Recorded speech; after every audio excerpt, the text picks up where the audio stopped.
palácios dourados da realeza, dos senhores de engenho e dos coronéis, hoje o Brasil mostra sua verdadeira história.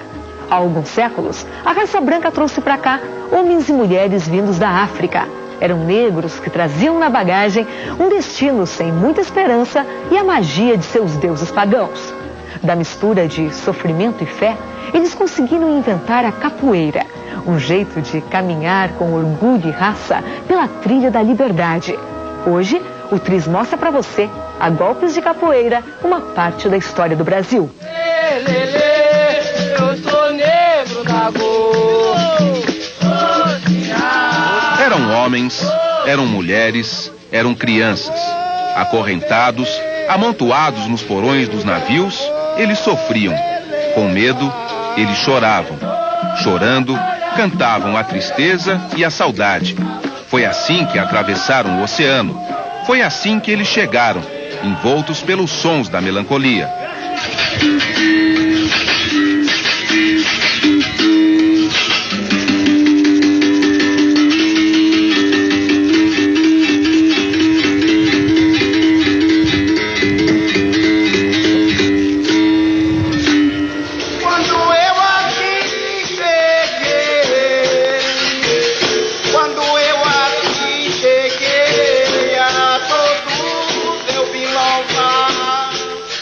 A África, mãe distante, gerou e deu seus filhos para o Brasil.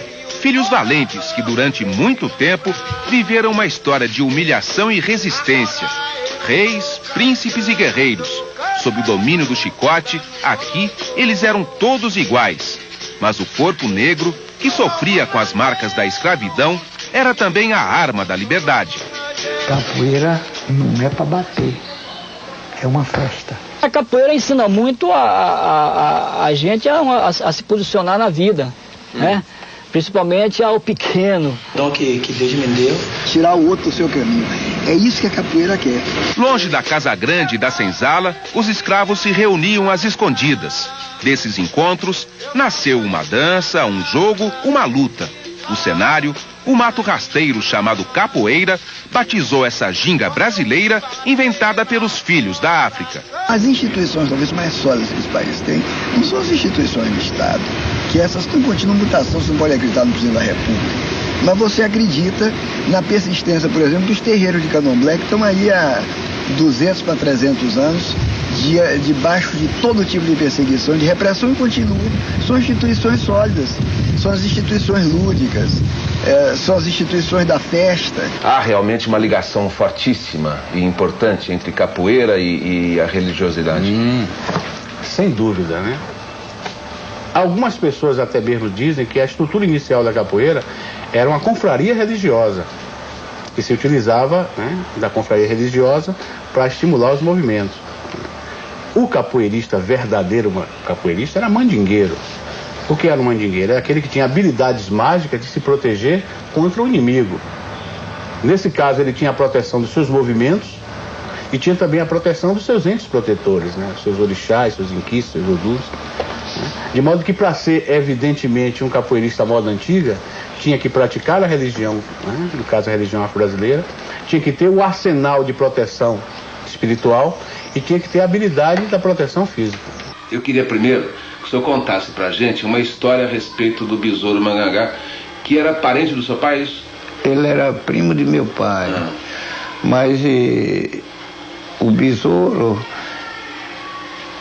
eu não sabia a história diretamente dele, porque eu sabia Juvenço, que morou mais ele numa fazenda lá no Rio Fundo, e ele montava animal brabo, e um dia ele tomando uns pau, né, entrou dentro do mercado montado num cavalo brabo. Aí Juvenço foi pegar no estrovo do cavalo para tirar o cavalo para fora do mercado. Ele disse: olha, não se meta não, não se meta. Quando eu tiver em meus negócios, não se meta não.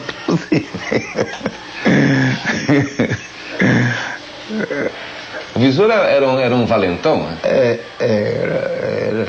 E o irmão dele me contou porque o irmão dele me contou, quando eu fui lá na casa dele, ele me contou que um dia a polícia foi lá atrás dele. E ele veio subindo, acho que foi do mercado, não sei de onde foi que ele veio subindo, e a polícia atrás dele. Lá tinha um morro assim, que tinha um cruzeiro. E ele subiu o morro, sentou lá no pé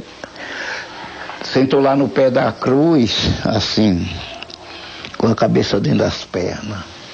E a polícia veio, e aí fizeram fogo, atiraram, quando terminaram de atirar, saíram, foram embora, e ele levantou, desceu o morro, foi para casa.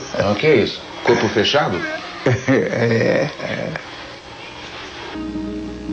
Na viagem histórica e pitoresca que fizeram pelo Brasil na primeira metade do século XIX, o alemão Rugendas e o francês Debré registraram as primeiras imagens da capoeira.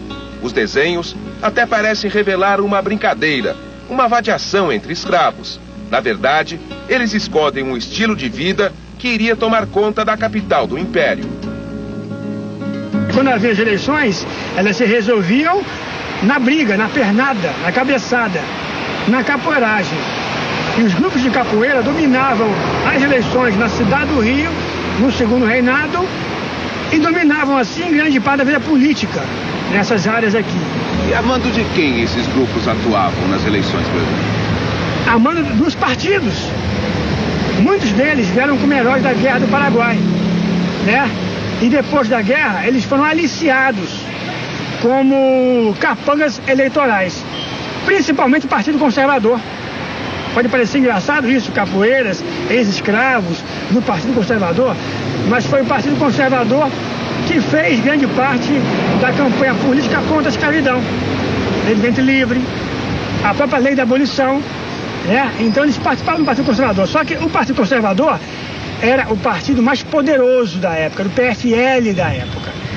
Então esses capoeiras queriam também ter o quê? Ter acesso também às benesses políticas. Eles eram malandros, eles queriam cultivar, logicamente, os favores dos políticos conservadores, que até hoje dominam o Brasil, né? Não eram ingênuos, né? É daí que nascem as maltas? As maltas nascem um pouco antes, né? Esse termo malta quer dizer o seguinte, grupo, ele quer dizer grupo de arruaceiros, né? As maltas, elas nascem lá na época da independência, mas na época da Guerra do Paraguai estavam já formadas. Cada bairro, cada freguesia tinha a sua malta, né? E havia uma federação de maltas.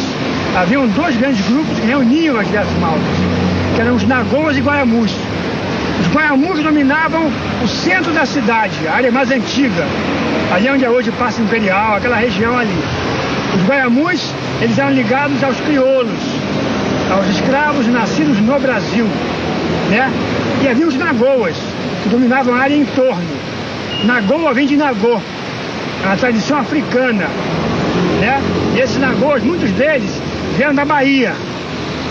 Quer dizer, a tradição baiana, ela já está no começo da capoeira carioca.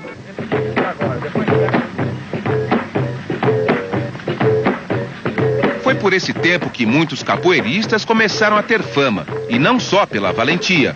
O mundo oculto da capoeiragem abrigava uma gente que usava a sedução como armadilha. O feitiço, a mandinga e a negaça eram armas fatais. Bimba era belicoso, truculento. O toque dele tinha que ser belicoso. Moraes é manhoso, sutil, safado, mentiroso. O toque dele é descarado, manhoso, dengoso, ele leva lá e vem cá. Cobrinha mansa também é malandro, safado.